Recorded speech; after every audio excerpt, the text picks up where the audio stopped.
যদিও আন্তর্জাতিক অপরাধ ট্রাইব্যুনাল থেকে ওনাকে দেশে ফিরিয়ে নেওয়ার জন্য রেড অ্যালার্ট জারি করা হয়েছে, যে ভারতকে বলা হচ্ছে যে আপনার ফেরত দিন, আমাদের মেয়ে আমাদের কাছে ফেরত দেন, আমরা যা করি করি। অথচ আপনারা মেয়ে ফেরত না দিয়ে এখন চট্টগ্রাম নিয়ে নেওয়ার পায়তারা করছেন।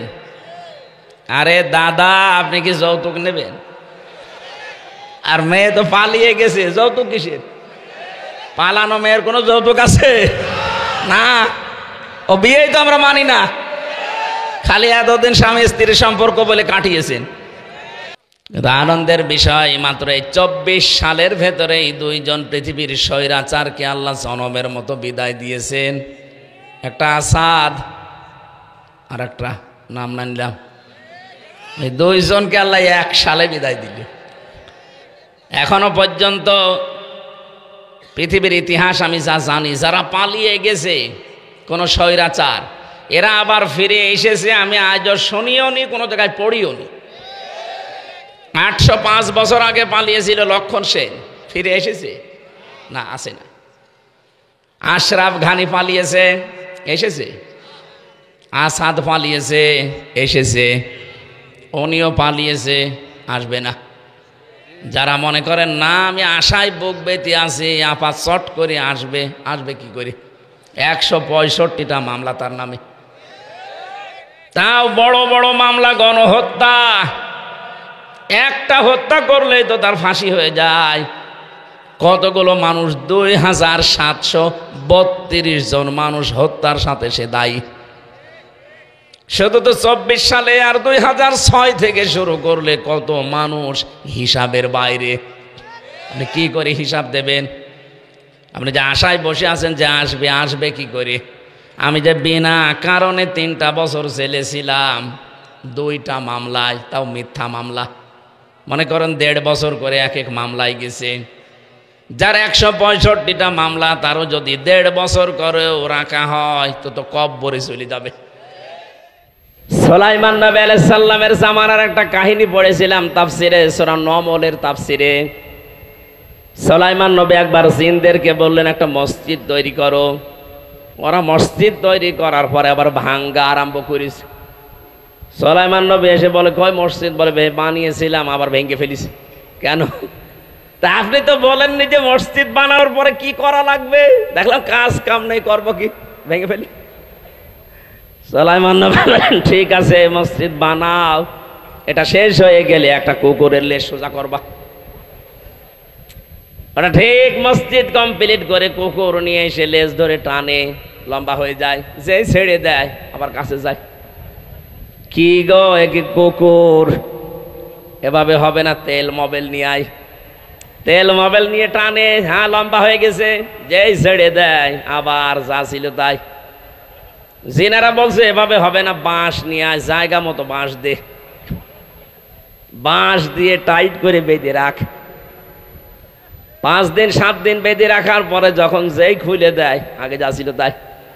সুলাইমান নবী এসে বলছে, কি করো? বলছে, হুজুর করবো কি, কি কুকুর? আমরা তো টানা টানিতে ব্যস্ত আছি, যত টানি লম্বা হয় ছেড়ে দিলেই কাছে যায়।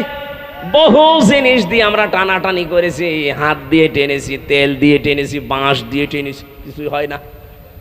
আমার তো মনে হচ্ছে 15.5 বছর অনেকের চরিত্র এই লেজের মতো হয়ে গিয়েছিল। এদেশের 18 কোটি জনগণ তাদেরকে শোধরানোর জন্য বহু চেষ্টা করেছে। কেউ হাত দিয়ে টেনেছিল, কেউ মুখের ভাষা দিয়ে, কেউ তেল দিয়ে, কেউ বাঁশ দিয়ে, কেউ জীবন দিয়েও টেনেছে। কিন্তু কুকুরের লেজের চাইতেও খারাপ, ও কোনোদিন সোজা হয়নি, শেষ পর্যন্ত সোজা হয়েছে পালিয়ে। এখন বুঝতেছে যে কি করলাম। আপনি এই দেশের মানুষ পালিয়ে গেলেন, যদি 15.5 বছরে সোজা হয়েছেন তাহলে এইভাবে পালানো লাগতো না। আর এই মানুষগুলোকে বিপদে ফেলে গেলেন, এখন এরা করবে কি? এখন তো এই দেশে পরিচয় দেওয়া যায় যে আমি একজন হিন্দু, কোনো অসুবিধা নেই, কিন্তু যদি কেউ বলে যে আমি আওয়ামী লীগ, তার দাঁত মুখ খুলে ফেলবে। কি করে গেলেন আপনি? আপনার লেজ তো সেই কুকুরের মতো। এত টানাটানি করলাম আমরা 15.5 বছর, কত আলেমরা সংশোধনের জন্য চেষ্টা চালিয়েছে, কিন্তু যা ছিল তাই। আমাদের চরিত্র কি ওই লেজের মতো হবে নাকি? এ হাদিস শোনার পরও যদি কারো মনের পরিবর্তন না আসে, ও আগে যা ছিল যদি ও তাই করে, ওর কপালে আর হেদায়েত আছে বলে আমার মনে হয় না। সুতরাং যারা সিদ্ধান্ত নিয়েছিলেন একচ্ছত্র ভাবে, একেবারে খাঁটি ভাবে নিয়েছেন, তো কোরআন যেখানে নেই আমি ওখানে নেই, কারণ আমার আখিরাত আমি ধ্বংস করতে পারি না। কথা বলেন না কেন? দুনিয়া একদিকে হয়ে যাক, আমি যদি একা থাকি তাও আমি একা দাঁড়িয়ে থাকবো ইনশাআল্লাহ। কোরআনের কথা না বোঝার কারণে মন খারাপ হয় এমন দর্শক শ্রোতা নেই? আছে। কারা আছেন এরকম মন মানসিকতা নিয়ে? হাত তোলেন তো। আছে, নাই তো যেই দুইজন আজ থানায় যে এডিসির কাছে নালিশ দিল, এরা কারা? এরা তো হিন্দু ভাইরা না, সব মুসলমান। এরা মনে করে যে আমাদের পক্ষে হুজুর বলে না। আরে ভাই, আমি আয়াত পাবো কোথায়? তাহলে আপনি অন্য কোনো বই এনে দেন, আমি সেইটা বলি। তাছাড়া কোরআনে আপনার পক্ষে যাওয়ার মতো কোনো আয়াত নেই। তখন বলে ঠিক আছে, যখন আমার পক্ষে কোনো আয়াত নেই তখন আমি এটা হতে দেব না, বন্ধ করে দেয়। এটা বন্ধ করে আপনার কপাল যে ওই সালেবের মতো পড়বে, আপনি টের পাচ্ছেন? এই 15.5 বছরে কোরআনের আলোচনায় যত বাধা দিয়েছে তত কপাল পুড়েছে। 14 জায়গায় অনুমতির সিস্টেম করেছিল। আরে ভাই, আমি কি আমার বাবার কথা বলার জন্য কুষ্টিয়া থেকে এসেছি? কোরআনের তাফসীর পড়ে আমি যতটুকু বুঝি ওইটা আপনাকে বোঝানোর জন্য আসলাম। আর আপনি এমন সিস্টেম করে রেখেছেন যে 14 জায়গায় যান, পারমিশন নেন। ওরা বলতো না সরাসরি যে কোরআন বন্ধ করে দেব, কিন্তু যেন বন্ধ হয় এই লাইনগুলো তৈরি করেছিল। ও 14 জায়গায় কেউ যাবেও না। ও ছাতা বলবে দরকার নেই, মমতাজকে নিয়ে আয়, 5টা যায় গান দি। আল্লাহ এখন পুরা পরিবেশ পাল্টিয়ে আজ মুমিনদের হাতে দেশটা তুলে দিয়েছে। ডক্টর মোহাম্মদ ইউনূসকে খালি সুদখোর বলে যারা গালি দেন, আরে ভাই, উনি কি নিজে ডাইরেক্ট সুদ খাচ্ছে? উনি একটা চাকরি করে ওই প্রতিষ্ঠানে। লোকটা যাই করুক, উনি যে ক্ষমতা পাওয়ার পরেই জানিয়েছে দেশে অন্যান্য ধর্মের অনুষ্ঠান যেভাবে চলে কোরআন ওইভাবে চলবে, কোনো অনুমতি লাগবে না। এই কারণে আল্লাহ তার মাফ করে দিন। ওনার জীবনে কিছু কবুল হবে কি না হবে আমি জানি না, কিন্তু কথাটা কত বড় মারাত্মক কথা যে 96% মুসলমানের দেশে কোরআনের অনুষ্ঠানে অনুমতি নেওয়া লাগে। এ কিসের? ওর প্রথম দিনই বলেছে কোনো অনুমতি লাগবে না। কিছুদিন আগে বাংলাদেশের সবচাইতে বড় গোয়েন্দা বিভাগের প্রধান, আমি নাম নিলাম না, আপনাদের এই বিভাগে বাড়ি তার, উনি আমাকে বলছে হুজুর কোরআনের কথা যে এই ফোর্সে বলা দরকার, আপনি ওই ফোর্সে সারা বাংলাদেশের 56,000 বর্গ মাইলের প্রত্যেক জায়গায় বলবেন, কোনো অনুমতি লাগবে না। যদি কেউ বাধা দেয় শুধু নাম ঠিকানা বাবার নামটা আমারে দেবেন, ওর ঠ্যাং ভেঙে ফেলবো। আমি বললাম যে স্যার আপনি এতদিন ছিলেন কোথায়? বলছে হুজুর আমি নতুন দায়িত্ব পেয়েছি, আমি একজন মুসলমান, আর মুসলমানের যা কাজ আমি তাই করব। আলহামদুলিল্লাহ, আল্লাহ স্যারের হায়াত যেন বাড়িয়ে দেন। আমি নাম নিলাম না তার সিকিউরিটির জন্যে। মাঝে মাঝে আমার সাথে যোগাযোগ হচ্ছে। কোনো জায়গায় এখন আর বাধা নেই। আগে যে প্রশাসন বাধা দিত, সে প্রশাসন আজকে বলছে হুজুর তাড়াতাড়ি আসেন, আপনার কেন তুলে দিই। কারণ সবার প্রতি এখন একই নির্দেশ সারা বাংলাদেশে যে কোরআনের অনুষ্ঠানে কোনো বাধা নেই। এই কিছু মুনাফিক নামধারী মুসলমান এরা হট্টগোল করে, ওরা জানে যে কোরআন আলোচনা হলে আমাদের কোনো কথা এর ভেতরে নেই। আপনার ভেতরে যদি কোনো কথা কোরআনে না থাকে, ওই রকম কাজ কারবার করা যাবে? আমি আপনাকে বাঁচাতে চাচ্ছি, আর আপনি দৌড় দিয়ে জাহান্নামে যেতে চান, যান, দরকার হয় লাথি দিয়ে আরো ফেলে দেবো, যান। প্রথম নাম্বার হারাজনের ব্যাখ্যা কি বলেছিলাম, আমি বানিয়ে বলছি না।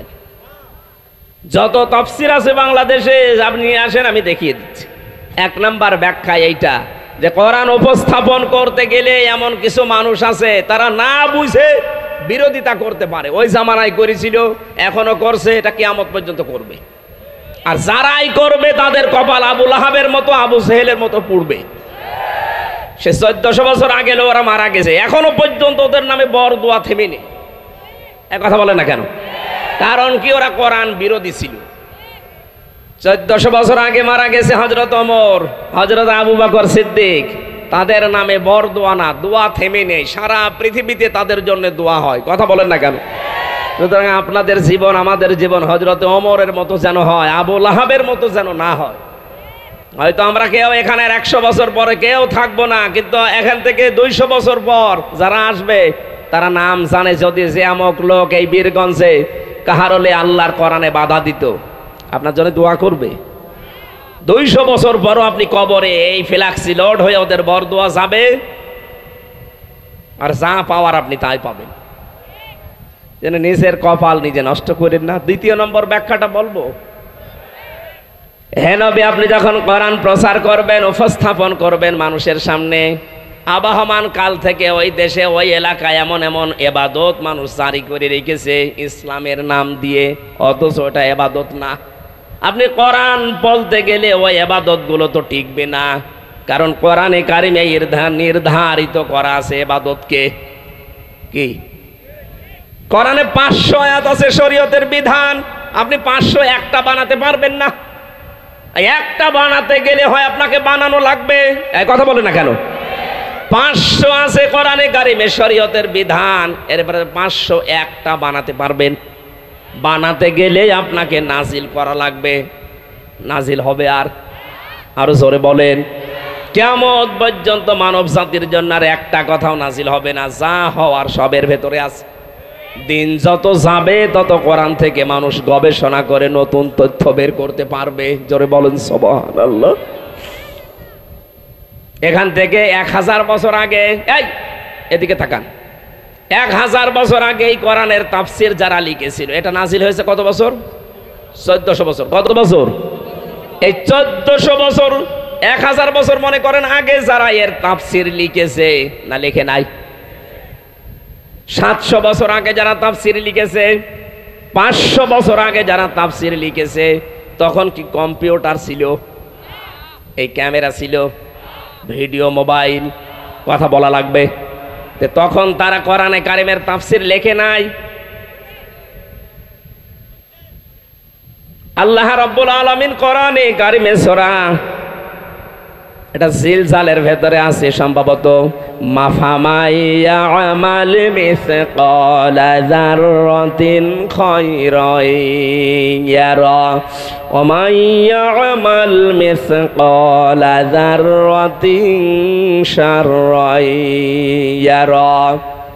সূরা জিলজালের শেষ আয়াত এগুলো, শেষ 2টা আয়াতে আল্লাহ জানিয়েছেন কোন মানুষ যদি যাররা পরিমাণ ভালো কাজ করে কিয়ামতে সে দেখতে পাবে, কিয়ামতের ময়দানে যাররা পরিমাণ খারাপ কাজ হলেও দেখতে পাবে। এই বাংলার মুসলমানেরা, এই আয়াতের তাফসির যারা 1000 বছর আগে লিখেছে, এই ক্যামেরা, মিডিয়া, মোবাইল এগুলো যখন ছিল না, তখন তারা কি লিখেছে? কারণ একটা জিনিস অতীত হয়ে যাওয়ার পরে ওটা আবার দেখা যায়। এই ভিডিও আবিষ্কার হওয়ার আগে কথা মানুষকে বোঝানোই সম্ভব ছিল না। একটা জিনিস অতীত হয়ে গেছে, ওটা 10 বছর পরে আবার হুবহু ওইভাবে দেখা যায়। ভিডিও ক্যামেরা আবিষ্কার হওয়ার আগে এটা কাউকে বোঝাতে আপনি পারতেন? তাহলে এই আয়াতের তাফসিরে যে এরো আছে, এরো মানে চোখ দিয়ে দেখা। কিন্তু আমরা তাফসিরে, আমরা এর আগের যে পুরাতন তাফসির আছে সেখানে পড়েছি, কেউ যদি যাররা পরিমাণ ভালো মন্দ কাজ করে কিয়ামতে তাকে দেওয়া হবে। দেওয়া হবে মানে দেওয়া আরবি তো এরো না, দেওয়া আরবি আতা, আতা উতু, তাকে দেওয়া হবে। এই শব্দ আল্লাহ দিতে পারতেন না? আল্লাহ ওই শব্দ জানে না। কথা বলে না কেন? আল্লাহ জানে। সূরা আনামের 44 নম্বর আয়াতের মাঝের অংশে ওই উতু শব্দটা আছে। হাত্তা ইযা ফারিহু বিমা উতু আখাযনাহুম বাগতাতান ফাইযা হুম মুবলিসুন। বলেন আল্লাহু আকবার। ওই যে ওখানে মাঝখানে উতু শব্দটা আছে, ওটা আতা, এত উতু, ওই শব্দটা ওখানে বাংলা অর্থ হচ্ছে আপনাকে দেওয়া হবে। আর এখানে আল্লাহ এর দিয়েছেন, র এর মানে এই যে চোখ দিয়ে দেখা। দেখার যতগুলো আরবি আছে, আমি যতগুলো আরবি পড়েছি তার ভেতরে দেখা মানে এই চোখ দিয়েও মানুষ দেখে, গবেষণার দৃষ্টিতেও দেখে, কিন্তু সেই দেখা এর না। এই চোখ দিয়ে যেটা দেখা হয় সেটা আরবিতে র বলে, আর যেটা গবেষণা করে দেখা হয় ওইটাকে বলেন নাজারা। সূরা হাসরের ভেতরে পাবেন, ইয়া আইয়ুহাল্লাযীনা আমানু ফাত্তাকুল্লাহা ওয়াল তানজুর নাফসুম মা কদ্দামাত লিগাদ ইলা আখির আয়া। ওখানে নাজারা আছে, কি আছে? নুন জর, নাজর মানে গবেষণা করে দেখা, এই চোখ দিয়ে দেখা না, চোখ দিয়ে দেখার আরবি র। এখানে আল্লাহ কি দিয়েছেন? র। খয় রয় ইয়ারা, সার রয় ইয়ারা, খারাপ ভালো আপনি দেখতে পাবেন ভিডিও ক্যামেরার মতো। কে মন্দিরে আগুন লাগিয়েছে, কে প্রতিমা ভেঙ্গেছে, কিয়ামতের দিন আল্লাহ ভিডিও আকার আপনাকে দেখাবে। এখন এই ক্যামেরা আবিষ্কার হওয়ার আগে, আজ থেকে 700 বছর আগে যদি আপনি এ কথা মানুষকে বলতেন, মানুষ ওই সময় আপনাকে পাগল বলতো। এ কি বলে, যেটা অতীত হয়ে গেছে ওটা আবার দেখা যায়। কিন্তু এখন যদি আপনি এই যে আমার ছোট মেয়ে যেটা, ওরেও বলেন যে এটা কিন্তু দেখা যাবে 2 বছর পর, ও বিশ্বাস করবে, কারণ ও দেখতেছে যে এটা দেখা যায়। এই জন্য স্থান কাল পাত্র ভেদে দিন যত যাবে যুগের জ্ঞানের আলোকে বাস্তবতার নিরিখে দিন যত যাবে কোরআনের আয়াত আল্লাহ পাক মানুষকে দিয়ে ওইভাবে ব্যাখ্যা তাফসীর করাবেন। জোরে বলেন সুবহানাল্লাহ। হে নবী, আপনি যখন তাফসীর করতে যাবেন, হয়তো ওই দেশে এমন এমন নিয়ম নীতি পালন করে মানুষ যেগুলো ইসলাম মনে করে আবহমান কাল থেকে চলছে, কিন্তু আসলে ওইটা ইসলাম না। আপনি বলতে গেলে ওই মানুষগুলোর ব্যবসায় ভাটা পড়বে। আজ যারা পীরের নাম নিয়ে, হক্কানি পীর বাদ দিয়ে হাজারো মানুষ আজ ভণ্ড নাম নিয়ে ওরা ব্যবসা করে খাচ্ছে পীর শব্দ নিয়ে। পীরের ছেলে হলে আবার পীর হয়ে যায়, এরকম দেশে নেই? এই কথা বলেন না কেন? এটা শুধু বাংলাদেশে একটা দরবারে এখন নেই, তাছাড়া বাকি সব জায়গায় একটাই। চট্টগ্রামের মরহুম মাওলানা আব্দুল জব্বার রহমতুল্লাহ আলাইহে বাইতুল শরফে যিনি আছে, শুধু এইটা বাদ দিয়ে বাংলাদেশে এখন আমি আর কোনো জায়গায় পাচ্ছি না। যদিও এর আগে শাহ কুতুবউদ্দিন রহমতুল্লাহ আলাইহি ছিলেন, এরপরে আবার ওই আব্দুল জব্বার সাহেবের ছেলে এখন পীর হয়েছে, তো ওনার পরে ওনার ছেলে হতে পারেনি। এই দরবারটাই শুধু দেখলাম, বহু দরবারে ঘুরে দেখলাম না এই নিয়ম নীতি নেই। আরে ভাই, ইসলামের সাথে কোরআনের সাথে যেটা মেলে না ওটা কি পীরের দরবার হতে পারে? হযরত ওমর যদি বলতেন, এই ভালো করে তাকান, হযরত ওমর যদি বলতেন আমার ইন্তেকালের পর এই চেয়ারে বসবে আমার ছেলে আব্দুল্লাহ, কারণ সব দিক থেকে তিনি যোগ্যতা সম্পন্ন ছিলেন, তারপরেও তিনি কিন্তু একথা বলেননি। উনি বললে কেউ নিষেধ করতো না? কেউ নিষেধ করতো না। তারপরও বলেছেন আমার ইন্তেকালের পরে আমার সন্তান আব্দুল্লাহ যেন না বসে। সাহাবীদের ভেতর থেকে পরামর্শ করে যাকে যোগ্য মনে করো তাকে বসিয়ে দিও, আমার ছেলে যোগ্যতা, তারপরও বসবে না, কারণ আমার ইন্তেকালের পরে মানুষ বলবে ওমর মারা গেছে, মারা যাওয়ার আগে ছেলেকে বসিয়ে গেছে চেয়ারে। আপনার বিবেক কি মরে গেছে নাকি? হ্যাঁ, আপনি এই হাদিসটা একটু তাকাননি কোনোদিন? বিশ্ব নবী যদি বলতেন আমার ইন্তেকালের পরে আমার মেয়ে ফাতেমা বসবে চেয়ারে, কেউ নিষেধ করতো? আরো জোরে বলেন, উনি করেছিলেন? তা আপনি কোথা থেকে ইসলাম নিয়েছেন আমি তো টের পাচ্ছি না। পীর সাহেব মরিয়ে যেতে দেরি, সঙ্গে সঙ্গে ওনার স্থলাভিষিক্ত হয় ওনার বড় ছেলে নাই মেজো ছেলে। কোথায় পেয়েছেন ভণ্ডামি? আপনি ইসলাম, এই পীরের যে ব্যবসা এই দেশে চলছে এটা ইসলাম থেকে নেননি, আপনি নিয়েছেন আপনার বাপ দাদার কাছ থেকে। এই কথা বলতে গেলে যখন কোরআনের সাথে হাদিসের সাথে মেলে না, তখন ওই মানুষগুলো কি বলবে আসো হামজা দাওয়াত করে খাওয়াই, তখন বলবো তো আমার ব্যবসায় আগুন লাগিয়ে দিয়েছে, ও যেন আর না আসে।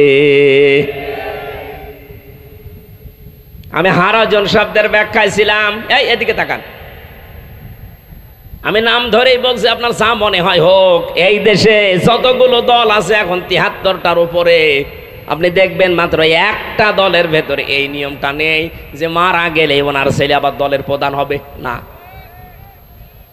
আরো দিতে গেলে দলের দলীয় পদ নিতে চায় না, কান্নাকাটি করে, বলে না এত বড় দায়িত্ব আমি নেব না।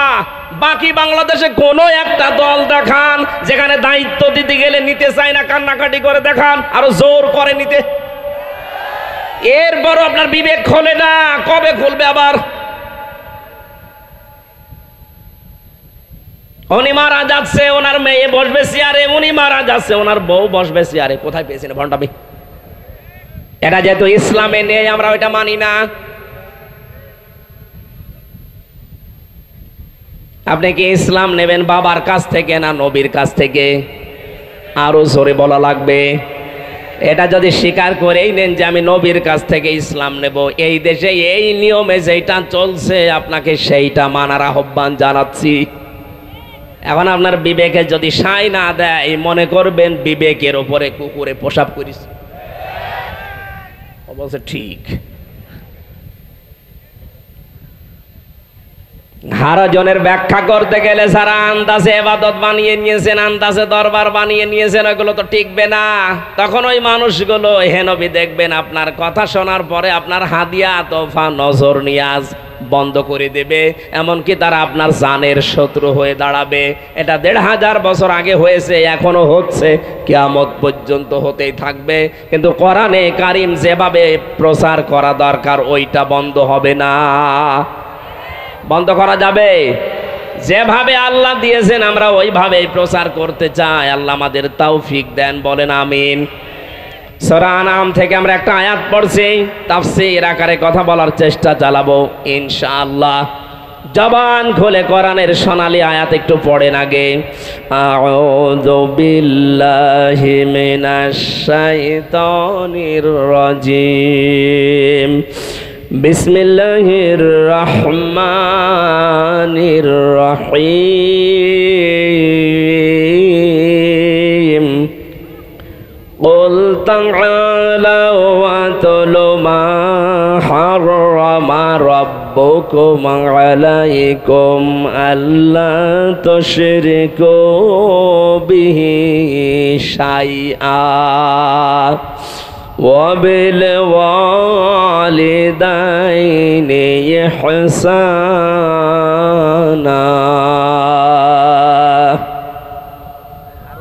আরুন চলে গেছে। আমার ভাইরা, সূরা আনআম 151 নম্বর আয়াত, একটা মাত্র আয়াত আমরা পড়েছি। আল্লাহ পাক বলেন, বিশ্ব নবী মুহাম্মদুর রাসূলুল্লাহ ওই জামানায় পৃথিবীর মানুষদেরকে বলেছিল তোমরা আসো। এই আরে দিনাজপুরের কাহারোলে যদি আসতেন, এই ময়দানে বসে যদি বলতেন তোমরা আসো আমার উম্মতেরা, ও পৃথিবীর মানুষেরা, আমার উম্মত বলে যারা দাবি করো তারা আমার কাছে আসো, এখানে বসো, আমি তোমাদেরকে আল্লাহ কোন কোন বিষয় হারাম করেছে ওইগুলো তেলাওয়াত করে করে শোনাই। বসতেন না? বলেন বলেন, কারা কারা নবী আসলে বসতেন? হাত তোলেন তো দেখি। এই আন্দাজ হাত তুলবেন না, মানে শিক্ষা আছে। লিল্লাহি তাকবীর। আলহামদুলিল্লাহ। ভাই নবী যেহেতু এখন আর নেই, নবীর নায়েব আছে, নায়েবে রাসূল, তার ভেতরে আমিও একজন। এটা মানেন তো? বিশ্ব নবী এসে যেভাবে তেলাওয়াত করে করে শোনাতেন, মনে করেন ওইভাবে আমি এখন করব। এটা কে খুশি হবে কে বেজার হবে ওইটা দেখতে গেলে তো তাফসীর হবে না। আমরা নবীজির ওই পন্থা অবলম্বন করছি। এবার আল্লাহ পাক বলেন, কুল, হে নবী আপনি বলুন, তাআলাও, তোমরা সবাই আসো, আতলু, আমি তেলাওয়াত করে শোনাই। কে বলছেন বলেন তো? নবীজি। নবীজিকে দিয়ে আল্লাহ বলাচ্ছেন, নবী আপনি বলেন যে তোমরা আসো, দিনাজপুরের মানুষেরা আমার সামনে বসো, আমি তেলাওয়াত করে তোমাদেরকে শোনাই। মা মানে যা, হাররামা, আল্লাহ হারাম করেছেন, রব্বুকুম, তোমাদের রব, আলাইকুম, তোমাদের উপরে, তোমাদের রব যিনি তোমাদেরকে বানিয়েছেন, কি কি বিষয় তোমাদের জন্য দুনিয়ায় হারাম, তোমাদেরকে আমি এটা তেলাওয়াত করে করে শোনাই। তার ভেতরে 5টা বিষয় এখানে আছে। কয়টা? আমরা যেহেতু 500 আয়াত শরীয়তের বিধানের ভেতরে 5টা এখন পাবো, এই 5টা অন্তত আজকে শুনে যায় যেগুলো হারাম। তাহলে হারাম কাজ যদি আমরা জেনে শুনে করে থাকি, আমাদের জন্য জান্নাত ও হারাম। আরো জোরে বলেন। এবার একটা একটা করে মিলাবেন, এগুলো আমাদের জীবনে আছে কিনা। যদি থাকে আজকেই বাদ দেওয়া লাগবে, আর যদি না থাকে তাহলে ওগুলো থেকে যদি না থাকে তাহলে মারহাবা। আমি জীবনে অনেক ভালো কাজ করে ফেলেছি। এক নম্বরে আল্লাহ বলেন আল্লাহ তো শিরকু বিহি শাইআ। হে নবী, আপনার উম্মতদেরকে আপনি তেলাওয়াত করে শোনান। এক নম্বরে আল্লাহ তোমাদের উপরে হারাম করেছে তার সাথে শিরিক করা যাবে না। এই শব্দটা পরিচিত একটা, শিন র কাফ। শিরকুন শব্দের শাব্দিক অর্থ অংশীদার স্থাপন করা, আল্লাহর সাথে কাউকে যোগ করা। এটা যে অন্য ধর্মের ভেতরে বাদ দিলাম, মুসলমানদের ভেতরও প্রায় 4 প্রকার শিরিক পাওয়া যাচ্ছে এখন। আমরা তাফসিরে আয়াতের তাফসির পড়তে গিয়ে পেয়েছি শিরিক বিল জাত, শিরিক বিল সিফাত, শিরিক বিল ইখতিয়ার, শিরিক বিল হুকুক। এই 4টা শব্দ আর ভাগ করলে হয় 8 প্রকার। এই 8 শ্রেণী ভাগ করলে হয় 12 প্রকার। 12 প্রকার ভাগ করলে হয় 22 প্রকার। 22 প্রকার ভাগ করলে হয় 42 প্রকার। ওই 42 প্রকার ভাগ করা আছে 72 প্রকার। 72 প্রকার ভাগ করে মুফাসসিরিন ইকরামে শিরিক বানিয়েছে 120 প্রকার। এই শিন র কাফ এই শব্দের ভেতরে এত কথা আছে, 120 দিন সময় লাগবে শুধু এই আয়াত বলতে। এত কথা আল্লাহ আয়াতের ভেতরে লুকিয়ে রেখেছেন। যত সংক্ষেপে পারা যায় আমরা সামারাইজ করে খুব তাড়াতাড়ি ডেলিভারি দিচ্ছি। আল্লাহ রাব্বুল আলামিন বলেন, আমি আল্লাহর জাতের সাথে আপনার উম্মতদেরকে বলেন তারা যেন শিরিক না করে। আল্লাহ কয়জন? আরো জোরে বলেন। পৃথিবীর অন্যান্য ধর্মের সাথে আমাদের ধর্মটা মেলে না। এই কারণে আপনি খ্রিস্টানদেরকে জিজ্ঞাসা করেন, ওরা 3 জনকে মানে, আল্লাহকে মানে, পাশাপাশি আল্লাহর ছেলে আছে একজন, আল্লাহর বউ আছে একজন, এইটা মানে। আপনি ইহুদিদেরকে জিজ্ঞাসা করেন, তারা মানে 2 জনকে, তারা আল্লাহকেও মানে, পাশাপাশি তার একটা ছেলে আছে হযরত উযাইর আলাইহিস সালাম, তাকেও মানে। হিন্দুদেরকে ভাই জিজ্ঞাসা করেন, ওরা বলবে আমাদের 3টা 2টা না, আমাদের 33 কোটি। কত? পৃথিবীতে এরকম 4,500-এর উপরে ধর্ম চলছে। কোন ধর্মের সাথে ইসলাম ধর্মের এই মূল নীতির মিল নেই। আমরা মানি শুধুমাত্র একজনকে, যার কোনো শরীক নেই, অংশীদার নেই। কথা বলা লাগবে।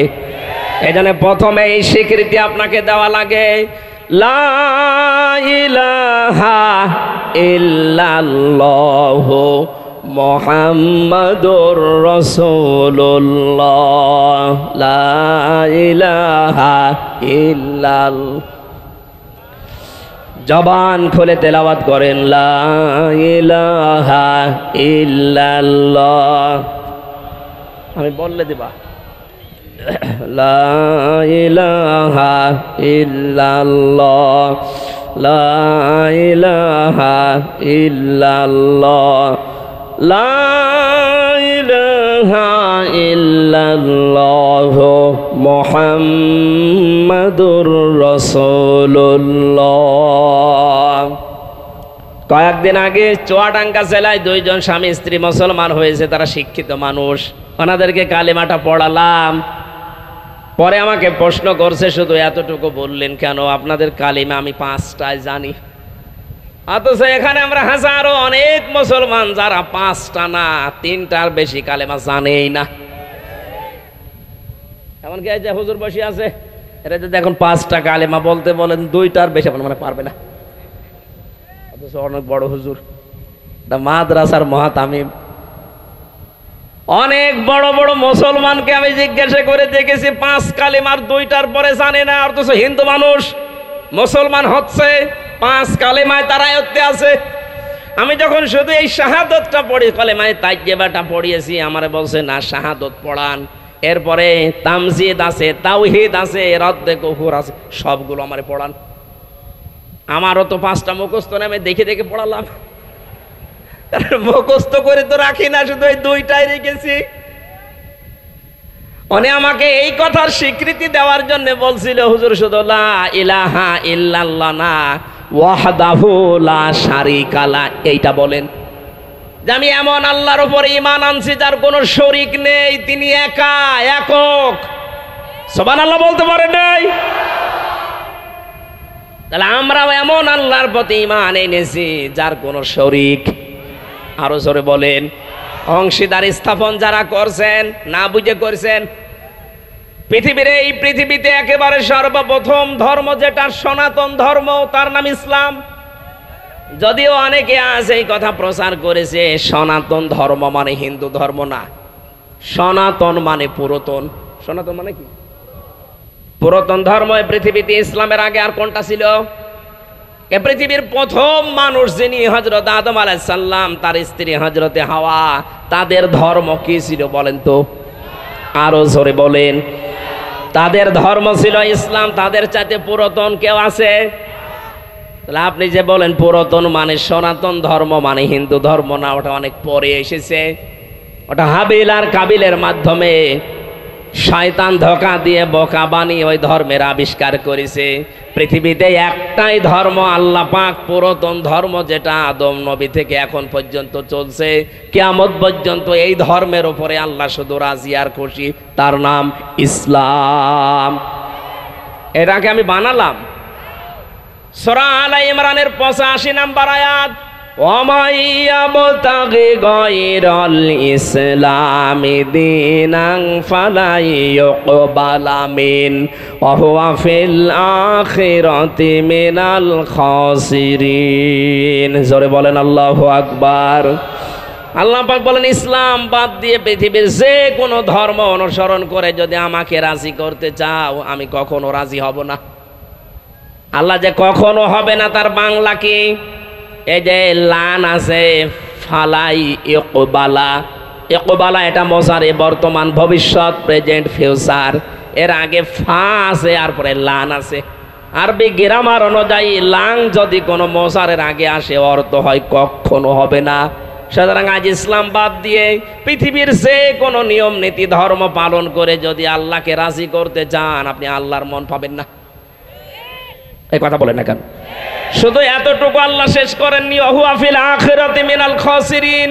সবচেয়ে বড় ক্ষতি হবে আপনার মরণের পর। আপনি যেন ক্ষতিগ্রস্ত হয়ে না যান, আপনি যেন বিপদে না পড়েন, এই জন্য আহ্বান জানাচ্ছি, আসেন শান্তির ধর্মে ইসলামে আসেন, পরিপূর্ণভাবে মেনে নেন। এর ছাড়া শান্তি, এর ছাড়া নিরাপত্তা, স্বস্তি পৃথিবীর কোনো ধর্ম আপনাকে দিতে পারবে না। আপনি যদি স্বস্তি চান, শান্তি চান, নিরাপত্তা চান, ইসলাম বাদ দিয়ে পৃথিবীতে কোন ধর্ম আছে আপনি আমারে বলেন, আমি সেখানে যাব। বহু ধর্মের নিয়ম নীতি আমি বিশ্ববিদ্যালয়ে থাকাকালীন পড়েছি, কিন্তু না আমি পাইনি। ইসলামের বাইরে যা পেয়েছি সেখানে শুধু অশান্তি। বিশ্বের যতগুলো দেশে আমি ঘুরেছি, বহু জাতির সাথে আমার ওই গাড়িতে দেখা হয়েছে, ট্রেনে হোক, বাসে হোক, প্রাইভেট গাড়িতে হোক। আমি যাওয়ার সময় অনেক ইহুদির সাথে বেরিয়েছি, খ্রিস্টানের সাথে, হিন্দুদের সাথে, বৌদ্ধদের সাথে, মাজুসিদের সাথে মিলেছি, দেখেছি তাদের মনের কথাগুলো। ওরা নিজেরাই যখন একান্তে থাকে বলেছে, না, পৃথিবীর একটাই মাত্র ধর্ম আছে শান্তি, স্বস্তি, নিরাপত্তা দিতে পারে, তার নাম ইসলাম। যদিও বাপদাদার ধর্ম পালন করি বা বংশের কারণে, প্রতিবেশীর কারণে, প্রভাব প্রতিপত্তির কারণে সঠিকটা বলতে চাই না। আমি নিজে পরীক্ষিত। যখন বরিশালে পড়তাম ওই সময় ব্রিজ ছিল না, যাওয়া লাগতো লঞ্চে, নৌকায়। এই যে লঞ্চ, ছোট ছোট লঞ্চ, যেগুলো বৃষ্টি বা বাদল আসলে, ঝড় উঠলে কাঁপাকাঁপি করতো। আমার পাশে এক দাদা, হিন্দু দাদা আর দাদি বসে আছে। যখন টলাটলি করছে, মুসলমানেরা পড়ছে লা ইলাহা ইল্লাল্লাহ, হিন্দু দাদা দেখছে বলছে লা ইলাহা ইল্লাল্লাহ। কি গো, আপনার চেহারা দেখে মনে হচ্ছে আপনি অন্য ধর্মের, কারণ ওদের দেখলে বোঝা যায় না যেখানে কি দেওয়া থাকে একটা। বললাম, দাদা মুসলমান হয়েছেন কবে? হয়নি। কি পড়েন? কালেমা পড়েন কোন কারণে? আপনি আপনি তো জপবেন হরি হরি, এই বলতে পারেন, আপনি কালেমা পড়ছেন মানে? আমারে বলছে, হুজুর যে ঝড় উঠেছে ও কালী দুর্গার কাজ না, এ আল্লাহ লাগবে। এই ঝড় থেকে বাঁচাতে হলে আল্লাহ ছাড়া কেউ নেই। সূরা বানী ইসরাঈল আল্লাহ এই হিন্দু ভাইয়েরা, হিন্দু দাদার কথাটা তুলে ধরেছেন। হে নবী, যখন বিপদে মানুষ পড়ে দেখবেন পৃথিবীর যে কোনো মানুষ তখন আল্লাহ বাদ আর কাউকে ডাকে না। এটা আমি নিজে সরাসরি দেখলাম, উনি নিজেই জপতেছে লা ইলাহা ইল্লাল্লাহ তখন আর কালী দুর্গা বা অন্য কিছু আমাকে বাঁচাবে এই বিশ্বাস তাদের আর হয় না। হ্যাঁ, এটাই স্বাভাবিক। জেলখানার ভেতরে আমি অনেকখানি হিন্দুকে পর্যন্ত পড়িয়েছি, অন্য অন্য ভাষা। হিন্দুদের সাথে আমরা খাবার দিতে আসতো, যখন আমরা দেখতাম ওই মানুষগুলো অনেকে মুসলমান হয়ে গেছে, 10 বছর 20 বছর 25 বছর জেল খাটতেছে। ও জানে যে বাইরের জীবনে আর যাওয়া যাবে না, জীবনটা নষ্ট করে করব কি। এই শান্তির ধর্ম এখানে আছে, আমরা মেনে নেই। ওখানে জসিমউদ্দিন রহমানি মাওলানা ছিলেন, আপনারা জানেন, ওনার হাতে বহু মানুষ মুসলমান হয়েছে ভেতরে। আমাদের যারা খাবার দিয়েছে তো আমি নিজেও দেখেছিলাম, এই মানুষগুলোর পরিবর্ধন আসতেছে মুসলমানদের এই আচার আচরণ কৃষ্টি কালচার দেখে। ওরা দেখতেছে পৃথিবীর কোনো ধর্মের ভেতরে শান্তি নেই, স্বস্তি পাওয়া যায় না, নিরাপত্তা নেই। গভীর রজনীতে মুসলমান আলেমেরা যখন রাতের বেলা এই ফাঁসির কন্ডেম সেলের ভেতরে তাহাজ্জুদ পড়ার জন্য উঠত, নামাজ শেষ করার পরে 2 রাকাত 4 রাকাত 8 রাকাত পরে দেখতাম আলেমরা কান্না। বিশেষ করে মাওলানা শাখাওয়াত হোসেন রাজি, মাওলানা জোনায়েদ আল হাবিব, মাওলানা মামুনুল হক এত বেশি কন্দন করেছে। আর আমি যেহেতু ডাক্তার শফিকুর রহমানের সাথে 4 দিন ওনার ঘরে যেতাম, তাহাজ্জুদের নামাজ আদায় করে এত গভীরভাবে কান্নাকাটি করতেন। শুধু ওই ছেলে গেছে এই কারণে না, নিজের অপরাধবোধ জাগ্রত হতো। নিজের পেছনের জীবনের দিকে তাকানোর পরে এত বেশি কন্দন করেছে, যেহেতু কন্দনটা মন থেকে আসতো, এই জন্য প্রভাব পড়তো। আশপাশে যারা আছে অনেক হিন্দু ভাইরা পরবর্তী দিন সকালে এসে বলতো ওই রকম শান্তি আমরাও পেতে চাই। গভীর রজনীতে সত্য যদি আপনি শান্তি আর স্বস্তি পেতে চান মনের ভেতরে, গভীর রজনীতে সেজদা লম্বা ভাবে দিয়ে আল্লাহকে মন থেকে ডাকবেন, দেখবেন আল্লাহ নিজের পক্ষ থেকে একটা আলাদা শান্তি আপনার মনে তৈরি করে দেবে। আজকে এই বাড়ি সে যদি একটু পারেন লম্বা সেজদা দেবেন, এই 2 থেকে 3 থেকে 5 মিনিট না, 20-25 মিনিট, আধা ঘন্টা পড়ে থাকেন। কিছু যদি না বলতে মনে হয় এমনি পড়ে থাকেন, কারণ ওইটা আল্লাহর কুদরতের পা। আল্লাহর কুদরতি পায়ে আমি দেখেছিলাম জামাত ইসলামের এই কেন্দ্রীয় আমির, ইনি আধা ঘন্টা 45 মিনিট সেজদায় পড়ে আছে, চোখের পানি দিয়ে যাই নামাজ ভিজে যাচ্ছে। শান্তি যদি না পাবে ও কোন কারণে পড়ে আছে 45 মিনিট? আপনি কোনো দেবতার সামনে এরকম 1 ঘন্টা পড়ে থাকেন তো পারবেন না, কারণ স্বস্তি শান্তি নিরাপত্তা আপনার মনের ভেতরে আসবে না। এটা আসার জন্য আল্লাহর কুদরতি পা লাগবে। এখানে যে যখন গভীর রজনীতে সব নিস্তব্ধ হয়ে যায়, ফাইদা ফারাগতা ফানসাব ওয়া ইলা রাব্বিকা ফারগাব।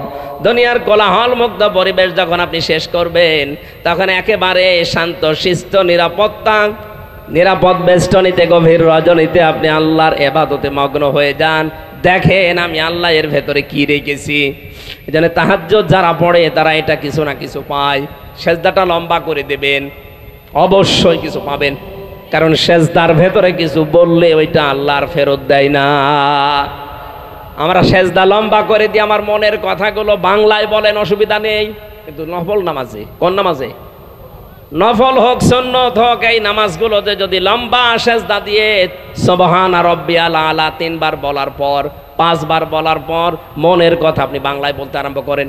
আল্লাহ আমার ছেলের অসুখ পড়ে আছে, যে আমার স্ত্রী এখন লাইফ সাপোর্টে, আমার মেয়েটা আইসিইউতে, কয়েকদিন আগে তাদের কেবিনে দিয়েছে, অথচ আপনাদের ডাকে সেই ঢাকা থেকে কুষ্টিয়া থেকে দৌড় দিয়ে চলে আসা লাগছে বাধ্য হয়ে, না আসলে মাহফিলটা তো মাঠে মারা যাবে।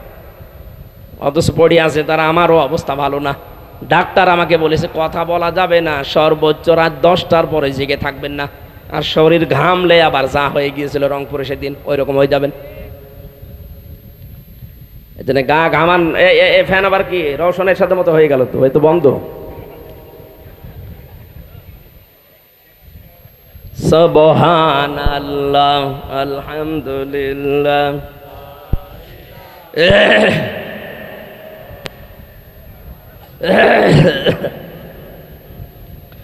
লা ইলাহা। আপনাদের এখানে যারা দায়িত্বে আছে প্রশাসনে এবং হিন্দু ভাইরা যারা আছে, ওনারা 10টা পর্যন্ত চালাতে বলেছিল, আর কি চালাবো না, শেষ করে দেবো? হ্যাঁ, আপনারা বললে হবে না, ওনারা আছে না এখানে? হ্যাঁ, হারুন কই, মাওলানা হারুন আছে? হ্যাঁ, ও আলহামদুলিল্লাহ, ঠিক আছে।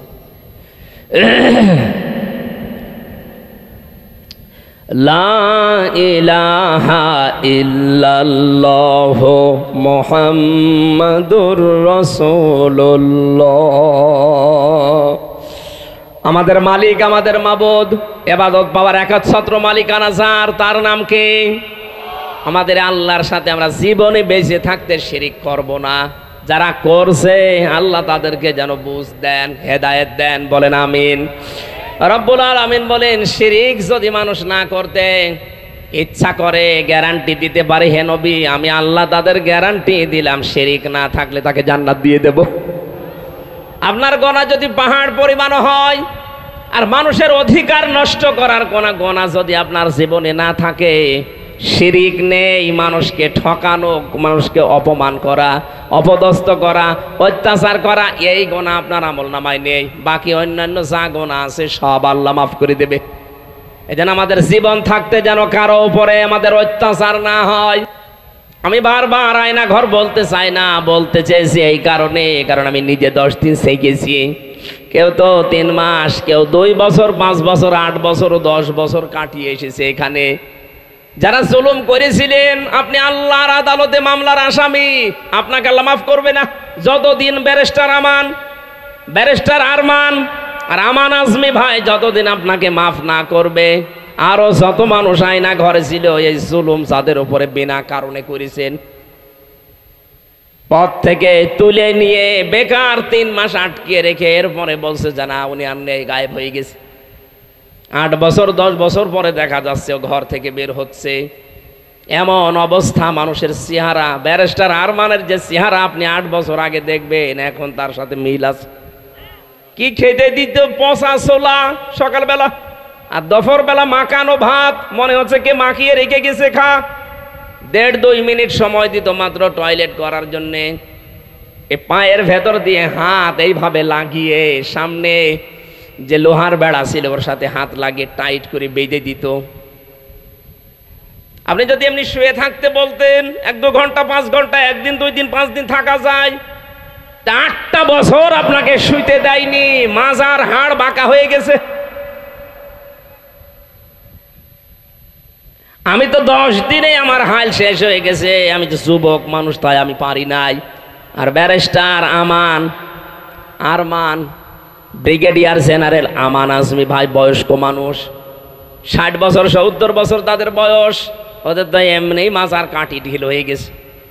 আর তাদেরকে যদি 10টা বছর একাধারে মাটিতে শুইতে দেয় না হাত দিয়ে। আমার সাথে যিনি ছিলেন মাওলানা মুফতি ফখরুল ইসলাম, মানে আমার সাথে শেষে ছিলেন জেলখানায়, আমারে বলতো হামজা ভাই আমারে নিয়ে এইভাবে বেঁধে রেখেছিল। 2 দিন 5 দিন 10 দিন না, মাসের পরে মাস। আমি মাঝে মাঝে বলতাম আল্লাহ তুমি আমারে মরণ দিয়ে দাও। মানুষ যে শুয়ে থাকে এটা যে কত বড় নিয়ামত আমি ওই সময় টের পেয়েছি। এই জন্য দেখতাম আমার পাশের সিটেই তো থাকতো, 60-65 হয়ে ঘুমাচ্ছেন, এইভাবে পড়ে আছেন, মানে বলে হ্যাঁ এইভাবে যে থাকা কত বড় নিয়ামত আমি ওই আয়না ঘরে টের পেয়েছি। এই জুলুম যারা করেছেন আপনার বিবেক কি মরে গেছে?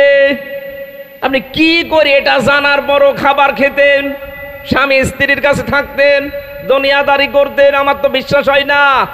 আপনি অবশ্যই লাল পানি খেতেন বা ঘুমের বড়ি খেতেন, তাছাড়া আপনার ঘুম আসা সম্ভব না। আপনার জীবনে যদি জুলুম থাকে, কারো উপরে অত্যাচার থাকে, তাহলে আপনার জীবন শেষ। এই দুনিয়াও তো শেষ, আখেরাত তো আপনার শেষ। আমাদের দ্বারা যেন এরকম কিছু না হয় আমরা সতর্ক থাকবো। আল্লাহর অধিকার কিছু যদি নষ্ট হয়, নামাজ পড়েননি, রোজা রাখেননি, হজ করেননি, আল্লাহর অধিকার ছিল আপনি করেননি, ইচ্ছা করলে আল্লাহ মাফ করে দেবে। কিন্তু কোনো মানুষের অধিকার যদি নষ্ট হয় আর শিরিক যদি আপনার জীবনে থাকে, আপনার আর মাফ পাওয়ার লাইন নেই। ইন্নাল্লাহা লা ইয়াগফিরু আন ইউশরাকা বিহি ওয়া ইয়াগফিরু মা দুনা যালিকা লিমান ইয়াশা। কোন মানুষ যদি শিরিক করে আমি আল্লাহ ওরে আর মাফ করি না। এজন্য আহ্বান জানাচ্ছি, যারা শিরিকে আছেন একটু বিবেকটা কাজে লাগান। এত বড় মাবুদ যিনি নেই থেকে আপনাকে এ পর্যন্তই নিয়ে এসেছে, আপনি কিন্তু নেই ছিলেন কি? আপনার কোনো আলোচনা ছিল না দুনিয়ায়। আমি যে হামজা 33 বছর বয়স, 33 বছর আগে হামজা বলি আমাকে কেউ চিনতো? বলেন। সেই নেই থেকে শুরু করে আজ আমাকে চেয়ারে পর্যন্ত সে আল্লাহ বসালেন, তার সাথে শিরিক করব, আমার বিবেক কি মরে গেছে? জীবনও না। নবীজি বলেছেন তোমাকে যদি পুড়িয়ে ফেলা হয়, টুকরা টুকরা করা হয়, তার ভেতরেও তুমি শিরিক করবা না, আর যা করো করো, শিরিক করবা না।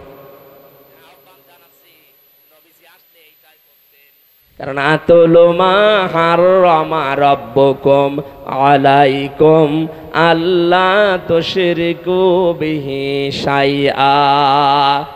আল্লাহ পাক বলেন নবী আপনি দুনিয়ার মানুষকে ডাক দেন, কাছে নিয়ে বলেন যে দেখো আল্লাহ তোমাদের উপরে এই এই জিনিস হারাম করেছে, তার প্রথম নাম্বার শিরিক করা যাবে না। আল্লাহ আমাদের এই সিদ্ধান্তে উপনীত হওয়ার তৌফিক দিন যে জীবনে যাই ঘটে যাক শিরিক করব না। কে কথা বলে না কেন?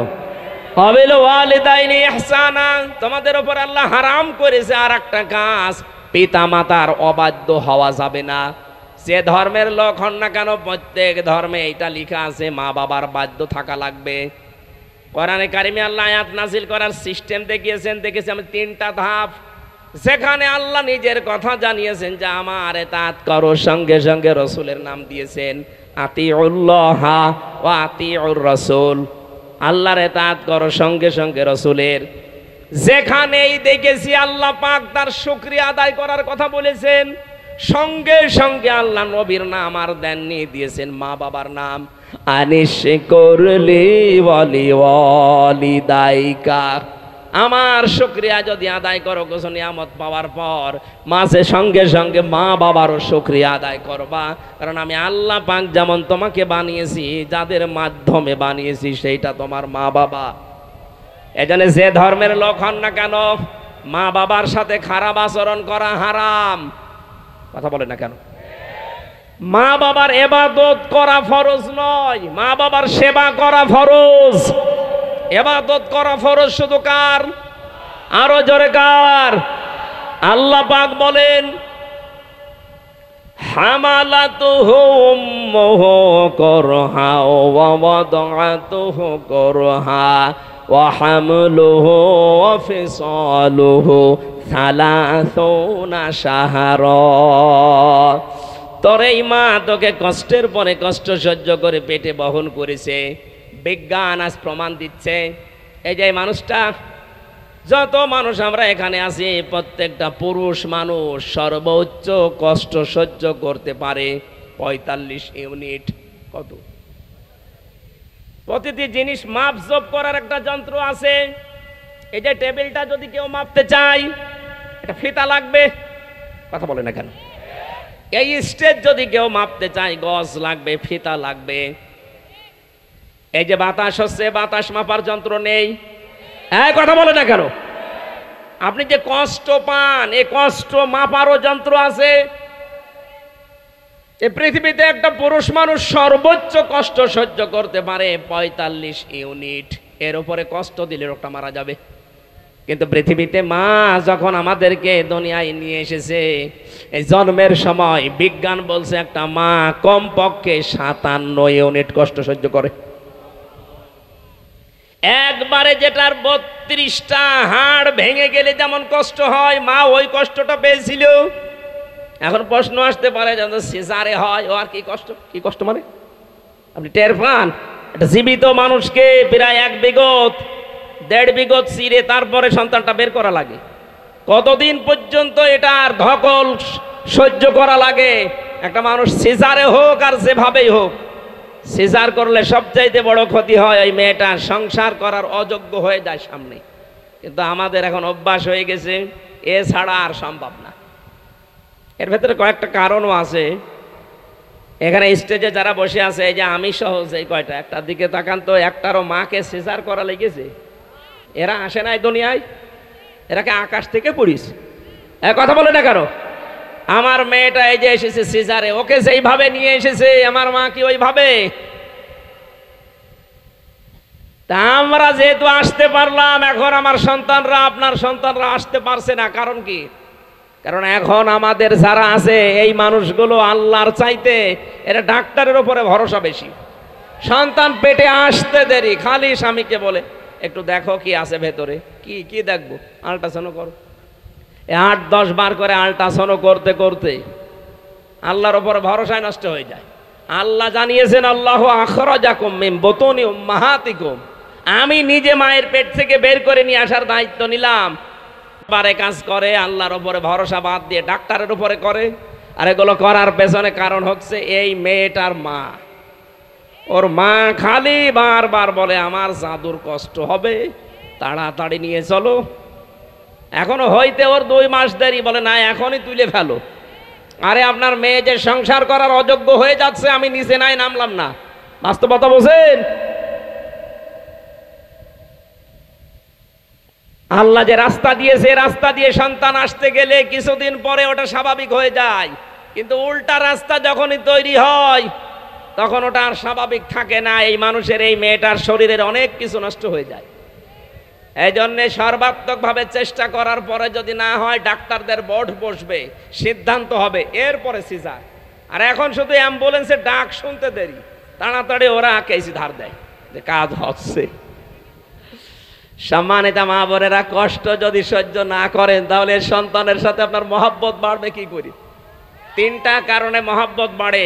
পৃথিবীতে কষ্ট সহ্য করে নিয়ে আসা, 2 নম্বরে মায়ের দুধ খাওয়ানো। এটা এখন তো উঠে যাচ্ছে দিন দিন, এখন শুধু ডানো আনো। কথা বলে কোরআনে কারিমে সূরা বাকারার ভেতরে আছে, বলে ওয়ালিদাতু ইউরদিউনা আওলাদাহুন্না হাওলাইনি কামিলাইনি আইয়ুতিম্মার রাদা। আমি পৃথিবীর প্রত্যেকটা বাবাকে আদেশ দিলাম। কাকে? আমি কি ভুল বলে ফেলছি? না না, কিসের ভুল বলছো? আমার মাথা কি খারাপ হয়ে গেছে?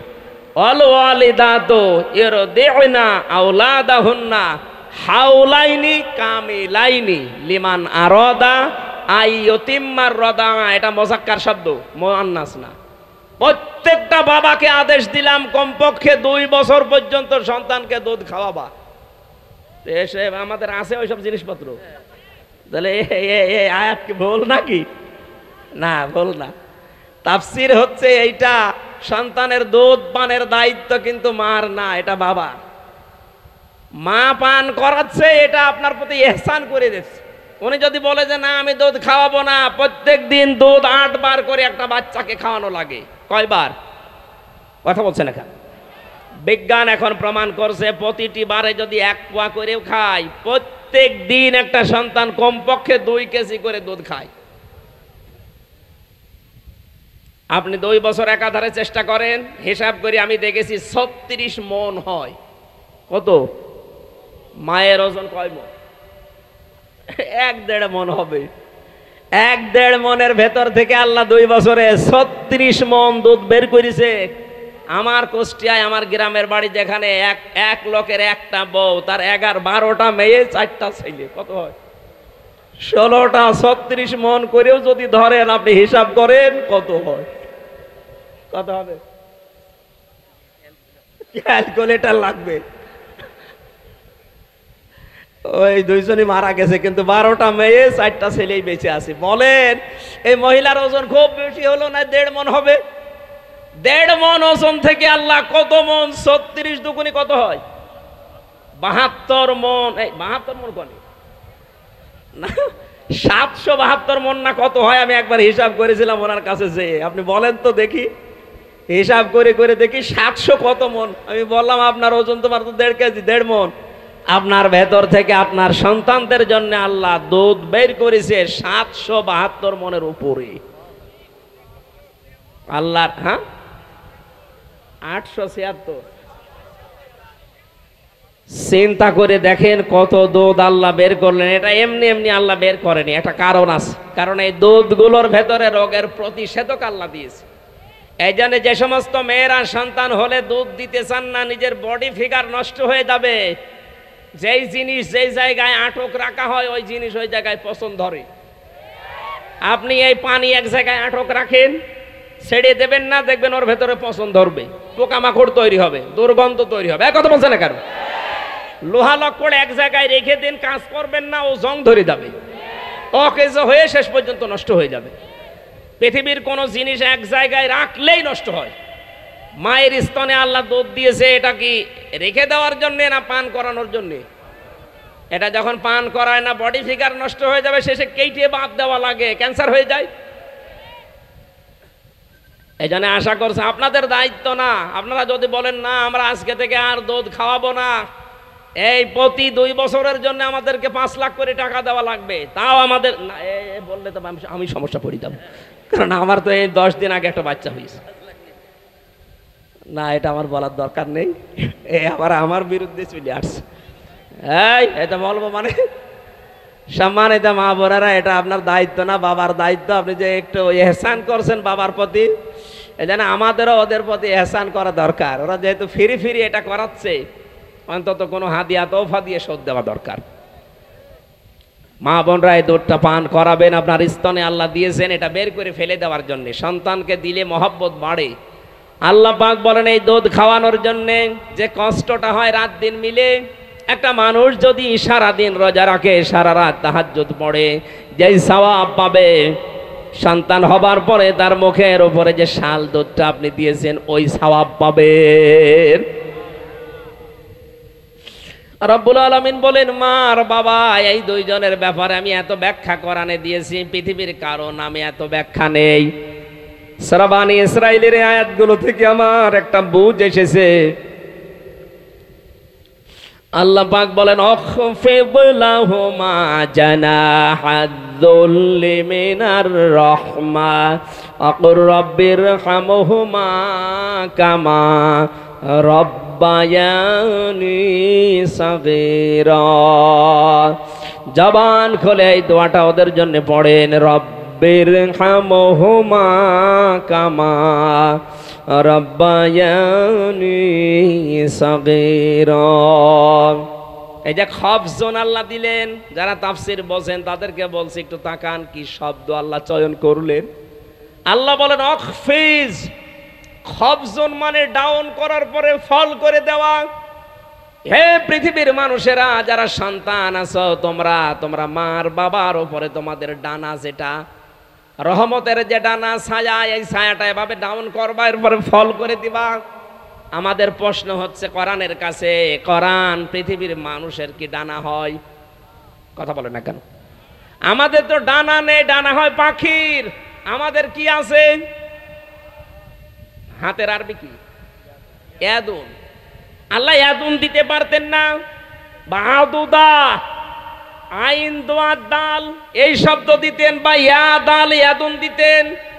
আল্লাহ রব্বুল আলামিন এই শব্দ বাদ দিয়ে পাখির কাছ থেকে ধার করে নিয়ে হাওলাত করে আমাদের লাগিয়ে দিলেন, যে তোমাদের যে ডানা আছে, জানাহায-যুল্লি নম্রতার যে ডানা, এটা মা বাবার জন্য এভাবে বিছিয়ে শেষ করবা না, ডাউন করার পরে এভাবে ফল করে দিবা।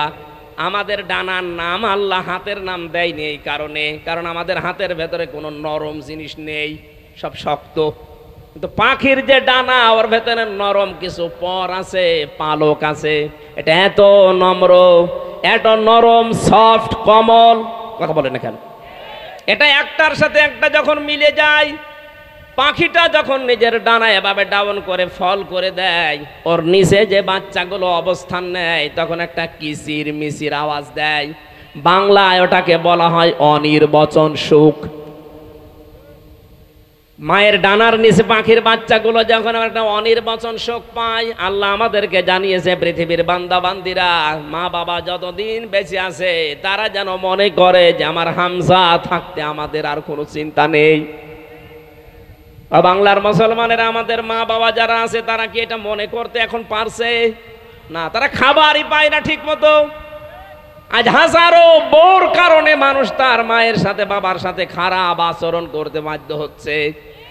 সম্মানিত মা বোনেরা যারা বউ আছেন, আপনিও কিন্তু আর 20 বছর পরে ঠিক ওই জায়গায় পৌঁছাবেন।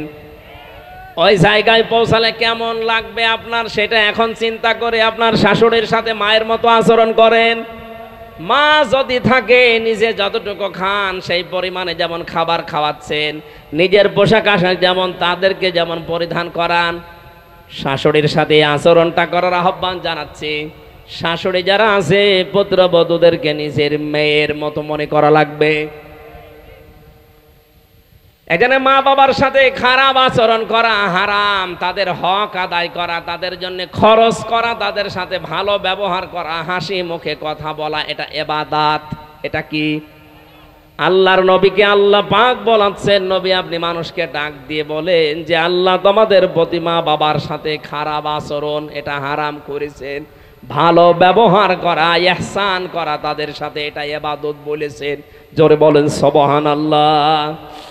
3 নম্বরে তোমাদের প্রতি আমি হারাম করলাম ওয়ালা তাকতুলু আওলাদাকুম মিন ইমলাক নাহনু নারযুকুকুম ওয়া ইয়্যাহুম। তোমরা কখনো তোমাদের সন্তানদেরকে রিজিকের ভয়ে হত্যা করবা না। এই যে সন্তান যাদের চলে আসে, রুহু যদি এসে যায় 40 দিনের পরে ওই সন্তানকে আর নষ্ট করা যাবে না। যদি এই মনে করে নষ্ট করে ফেলেন যে না জানি আমি কি খেতে দেব, আপনি কি ওর রিজিকের মালিক নাকি? বলেন না কেন? এই জন্য হারাম কাজটা করা যাবে না যদি তৈরি হয়ে যায়। হ্যাঁ, তৈরি হওয়ার পরে যদি আপনার সামর্থ্য না থাকে, একে মানুষ করবেন কি করে চিন্তা ভাবনা করেন, তো আগে থেকে সতর্ক হবেন। তো একেবারে শেষ হয়ে গেলে 40 দিন পার হওয়ার পরে কিন্তু ওটা নুতফা, মদগা, আলাক শুরু হয়ে যায়। আমি ওইটার বিস্তারিত ব্যাখ্যায় গেলে অনেক সময় লাগবে, জন্য সামারাইজ করছে ওয়ালা তাকরাবুল ফাওয়াহিশা। আল্লাহ বলেন ফাওয়াহিশ, ফাহিশা কাজের কাছে যাওয়া যাবে না, সেটা প্রকাশ্যে হোক আর গোপনে হোক। মা যাহারা মিনহা মা বাতান। ওয়ালা তাকতুলুন নাফসাল্লাতী হারামাল্লাহু ইল্লা বিল হক। অন্যায়ভাবে কাউকে হত্যা করা যাবে না। অথচ আগস্টের 5 তারিখের আগে 1080 জনের তালিকা প্রকাশ হয়েছে। সম্পূর্ণ অপরাধ, সম্পূর্ণ নিরপরাধ মানুষকে তারা হত্যা করেছে। এটা হারাম কাজ ছিল। এই হারাম কাজকে নিজের ক্ষমতা টিকিয়ে রাখার জন্য এই কাজটা যারা করেছেন, আপনাদেরকে ক্ষমা চাওয়া লাগবে ওই পরিবারস্থ লোকদের কাছে যাদেরকে আপনি পুড়িয়ে মারলেন। এই যে আসলে এই যে লাশগুলো ভ্যানের উপরে লাশ তুলে আগুন লাগিয়ে পুড়িয়ে দিল, আবু সাইদের মতো, মুগ্ধ ভাইয়ের মতো যত মানুষকে আপনি হত্যা করলেন দুনিয়া থেকে, এদের কি বিচার ব্যবস্থার দ্বারা প্রমাণ হয়েছিল এরা অপরাধী, এদেরকে মেরে ফেলো? হয়নি, আপনি নিজে মারলেন। সুতরাং যারা মানুষ হত্যার সাথে জড়িত অন্যায়ভাবে, এটা হারাম কাজ। আর জেনে শুনে যারা ক্ষমতা ঠিকানোর জন্য হারাম কাজ করেছেন, তারা আল্লাহর মামলার আসামি। যালিকুম ওয়াসাকুম বিহি লাআল্লাকুম তাকিলুন। আল্লাহ এভাবে ব্যাখ্যা দিয়েছেন, আমরা ব্যাখ্যাগুলো আর বলতে পারছি না। এত সুন্দরভাবে আল্লাহ ব্যাখ্যা করে মানুষকে জানিয়েছেন। রব্বুল আলামিন বলেন, তোমাদের যদি বুদ্ধি থাকে, আকল থাকে, তাহলে তোমাদের এই কথাগুলো শোনার পরে উপকার হবে। আল্লাহ আমাদের আকলকে, বুদ্ধিকে জাগ্রত করার তৌফিক দিন, আমিন। আল্লাহুম্মা আমিন। রব্বানা আতিনা ফিদ দুনিয়া হাসানা ওয়া ফিল আখিরাতি হাসানা ওয়া কিনা আযাবান নার। এ আসমানের মালিক, বিস্তীর্ণ জমিনের মালিক, এ বিশাল আসমান জমিনের তুলনায় তোমার সৃষ্টি। এই হাত দুইটা বড় ছোট্ট, এই ছোট ছোট দুটি হাত আমরা কোরআন শুনতে এসে তুলে ধরেছি। মেহেরবানি করে আমাদের এই দুটি হাত একেবারে খালি ফেরত দিও না। 2 দিন ব্যাপী তাফসীর মাহফিলের শেষ রজনীতে আল্লাহ তাআলা ভিক্ষুকের মতো, এতিমের মতো, মিসকিনের মতো, কাঙ্গালের মতো দেখো তুলে ধরেছি। মাথা নিচু করেন, চক্ষু বন্ধ করেন, জীবনের অপরাধগুলো স্মরণ করেন। কোরআন শুনতে আসলে তুমি নিজেই জানিয়েছো, কেউ যদি তওবার নিয়তে আসে, আল্লাহ তুমি তাকে মাফ করে দাও। আমরা স্বীকার করছি এই জনসম্মুখে যে আমরা অপরাধী, আমরা প্রকাশ্যে গোপনে অশ্লীল কাজ করেছি। যে হারাম কাজগুলোর কথা তুমি বললে যেগুলো হারাম, যতদিন বেঁচে আছি আল্লাহ আমাকে সহ প্রত্যেককে হারাম কাজ থেকে বেঁচে থাকার তৌফিক দাও। এ বিশাল আয়োজনে যারা আঞ্জাম দিল আল্লাহ, দলমত নির্বিশেষে, যে হিন্দু ভাইরাও সাহায্য করেছে বিভিন্ন কায়দায়, আল্লাহ সবাইকে তুমি হেদায়েতের মতো মহাদৌলত দান করো। অনেকে না বুঝে তোমার সাথে শিরিক করে, তাদেরকে বোঝ দাও। জীবনে যেন আমরা অন্তত শিরিক না করি সেই তৌফিক দাও। বাংলাদেশকে তুমি এমন জায়গায় পৌঁছিয়ে দাও যেখানে মসজিদের মতো মন্দিরও নিরাপদে থাকে। রব্বুল আলামিন, মা বাবার সাথে ভালো আচরণ করা ফরজ, এটা আমাদের সবার জীবনে তুমি দিয়ে দাও। মা বোনেরা পর্দার আড়ালে যারা আছে এদেরকে ফাতিমার মতো, আয়েশার মতো বানিয়ে দাও। আমার সহ যত মানুষ অসুস্থ আছে প্রত্যেককে শেফায়ে কামেলা আজেলা নসিব করো। আল্লাহ তাআলা, মাওলানা হারুন তার সন্তানটা অসুস্থ হয়ে পড়ে আছে হাসপাতালে, মেহেরবানি করে শেফায়ে কামেলা আজেলা নসিব করে দাও। আমার স্ত্রী সন্তান এখনো হাসপাতালের বেডে, আল্লাহ সুস্থতা দেওয়ার মালিক তুমি, আমরা বিশ্বাস করি। হাজারো মানুষ নিয়ে দোয়া করছি, আমার পরিবারকে তুমি সুস্থ করে ফিরিয়ে দাও। এলাকায় মাটির নিচে যত মানুষ ঘুমিয়ে আছে কোরআনের ইজ্জতে মাফ করে দাও। আগামীতে এই অনুষ্ঠানটা কোরআনের প্রচারের জন্য আরো বিশাল আকারে মঞ্জুর করো আল্লাহ। কখন কার কাছে আজরাইল আসে জানি না, মরণ আসলেই যেন পড়তে পারি লা ইলাহা ইল্লাল্লাহু মুহাম্মাদুর রাসূলুল্লাহ। খ্যাতনামা ইসলামিক স্কলারদের বক্তব্য শুনতে আমাদের সঙ্গেই থাকুন। নিয়মিত আপডেট পেতে সাবস্ক্রাইব করে বেল বাটনে প্রেস করুন। Rosary 24. Enjoy the Holy Quran.